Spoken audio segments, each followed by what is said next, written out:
he has tools that he's used to make sure that we do this. We actually deal with the immigration system in a humane way, and in a way that is that actually deals with what we're seeing at the border. And that's why you've seen the parolee program be so successful. It has when it comes to illegal migration, you've seen it come down by more than 90%. When it comes to illegal migration, you've seen it come down by more than 90%. And that's because of the actions that this president has taken. Meanwhile, it's difficult to describe, Jim, with words, so I want to walk so you can walk with me and just see the magnitude of the number of individuals who are around this church here, just streets from downtown El Paso. A lot of these individuals you'll see are males, adult males. A lot of the women with children are actually in shelters, in a network of shelters throughout El Paso. As you mentioned, the city of El Paso under a state of emergency. They declared a disaster because of the influx, because they know that once Title 42 lifts, that there is going to be a greater influx of migrants. But here's the thing, so process this with me.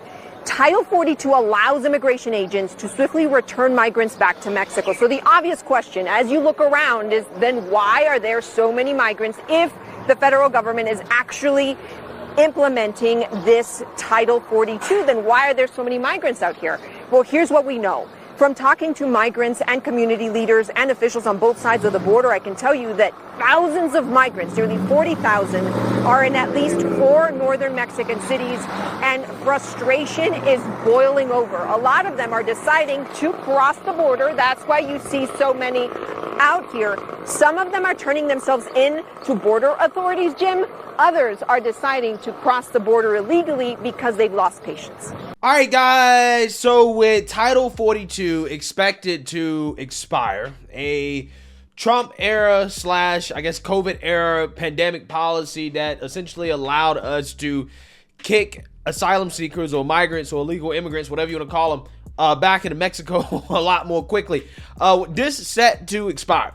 It is expected that our border is going to be even more overrun than it is right now. Okay, if you guys didn't know, there's an invasion at the border. Okay, we have an invasion of illegals trying to get into this country, and the Biden administration is running propaganda, lying their asses off about what is actually happening and the effectiveness of the Biden administration's policies in regards to actually, trying to fix this immigration crisis. Because, hey, they're the ones that are responsible for this, mainly because they told immigrants to come before Biden was elected, basically letting them know that, hey, we're going to be soft on the border. We're going to let you in, right?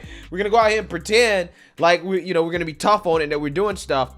But the truth of the reality is that, in my opinion, I believe that this is what Democrats want, right? This is exactly what they want, okay? And, the Biden administration, again, is acting tough, okay? They're coming out here and said they're sending troops to the border, despite in the past, Kamala Harris telling us how bad that is, how inappropriate that is to do when the Trump administration was doing that. Take a look. Thank the men and women who serve our military and serve in the United States Marine Corps. I also believe that the administration made a decision to deploy them based on a political agenda, and I believe that it is inappropriate to require the limited resources of the United States military to be used in such a way when it was, when these folks who are being deployed there, they're going to leave. They've left their families. They will not be home, looks like, for Thanksgiving. And all because there needed to be some demonstration for the TV cameras based on a political agenda instead of what is a national security threat. Yeah. So same story, different day. When Trump does it, it's bad. When Democrats do it, it's good because it's D for different, right? D for different Democrat, okay? So when they do it, it's good, okay? When they send troops to the border, it's good.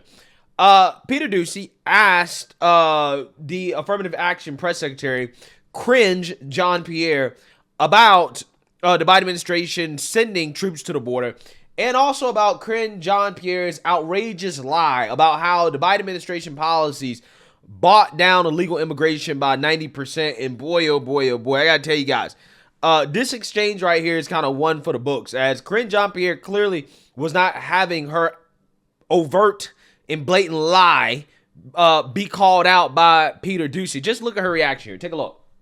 If the border is secure, as the administration has said, then why would we need to send 1,500 active duty U.S. troops down there? Because we need more work. We need more work needs to be done, Peter. We put forth a comprehensive immigration legislation, and Congress, Republicans in Congress refuse to act. And so the president has used the tools that he has in front of him to prepare ahead of Title 42 lifting. As you know, that is happening in the next couple of days. And so we are putting DHS, Department of State, is putting forth processes to deal with the changes that are going to be ahead of us. And so that is what's important here, and that's what you've been seeing for the past several months. You've heard from DHS, you've heard from the State Department on what we're putting in place to deal with the border once Title 42 lifts. You said yesterday that when it comes to illegal migration, you've seen it come down by more than 90%. Where did that number come from? Because CBP is telling us the number is. I hear you. I'm about to answer. 136,000 people more. I'm about to answer this fiscal you. Year so far. If the dramatics could come down just a little bit. If the dramatics could come down a little bit. What's dramatic about asking a question about? Okay, I'm going to answer. So I was speaking to the parolee program. As you know, the president put in place a parolee program to deal with certain countries on ways that we can limit illegal migration, and we have seen the data has shown us that it has gone down by more than 90%. That was what I was speaking to. No, we're going to go. We're going to move. Go ahead. We're moving, Peter. Let's go. Thanks, Karine. There's just two quick follow-ups on the meeting next week. I'm not sure who's speaking. Sorry. Yeah, go ahead. Yeah, so the mainstream liberal media fact checkers should have a field day with that claim right there, right? Except they probably won't. They'll just skip it. And the mainstream liberal media, of course, is going to play this claim without actually contesting it. 1,500 U.S. soldiers are headed to the border amid concerns about the end of pandemic-era restrictions. Illegal migration has gone down by more than 90%. Yeah, I mean, come on, right? Come on. I mean, I shouldn't even have to go over the numbers, okay? I could sit here and go over the numbers, but I shouldn't have to for you guys to know that's just false, right? Illegal immigration has not come down 90%, okay? If it came down 90%, we would not have a border crisis. And that is why Karine Jean-Pierre did not allow Peter Doocy to ask a follow-up question, because she knew that she was wrong. She knew that she was lying. And instead of just admitting that she was wrong and that she was lying, she just decides to silence Peter Doocy and try to move on. Again, absolutely ridiculous. I'll let Ted Cruz rip Karine Jean-Pierre a new one here over her outright lie, just like a lot of other people are ripping her over this lie, because that's just one of the most egregious lies we've ever heard. Take a look. Well, Larry, I'm sorry to say Karine Jean-Pierre is the most brazen liar ever to take the podium at the White House press briefing. She lies routinely, and it's not spin. Look, we expect White House press secretaries to spin, to have a take on the facts. Okay, that's part of discourse. But she stands up there and just gives flat-out falsehood. She just said, and you just played it, that under Biden, illegal immigration has dropped 90%. Now, that's not kind of sort of right. It's not a little bit right. It hasn't dropped at all. And in fact, let's just do some simple math. In the year 2020, the last year of the Trump presidency, we had the lowest rate of illegal immigration in 45 years. We were achieving incredible success in securing our border. Joe Biden came in, he opened up the border, and within days of his being sworn in, the numbers skyrocketed. We have today, we went from the lowest rate of illegal immigration to the highest rate in history. So it didn't drop at all. It didn't drop 90%. It didn't drop 80, 70, 60, 50, 40. It dropped zero. Instead, it rose massively. And we have seen over 6 million illegal immigrants cross the border under Joe Biden. And the amazing thing is, Karine Jean-Pierre says that. She just flat out lies. And she says that all the time. She's also stood at that podium and said, people are not just walking across the border. Look, you're playing next to me. Videos of people swimming across the river, walking across the border. You're playing that right now. And she just Flat out lies. Yeah, so as we can see there, Karine Jean-Pierre probably told the biggest lie in history, at least for now. And it's probably going to get worse for her because she's out here now promising that there's not going to be any more bank failures despite the second, third, and fourth largest bank failures in history happening under the Biden administration within the last 2 months. She's making this promise despite the fact that the Feds today chose to raise interest rates by another 25 basis points. Take a look.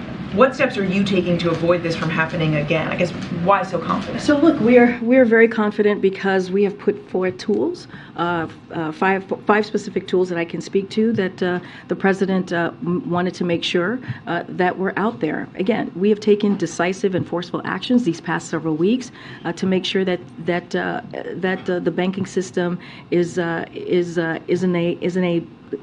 a stable position, and that's what you've seen this administration do. Look, Federal Reserve raising by 1/4 point, bringing the funds rate up to a range of 5 to 5.25%.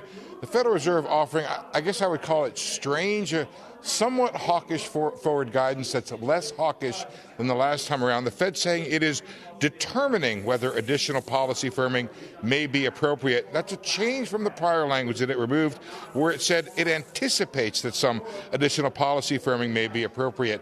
So maybe one way to think about this is it's gone from being pretty sure it's going to hike to maybe it will hike, but it's really looking for a reason to do so.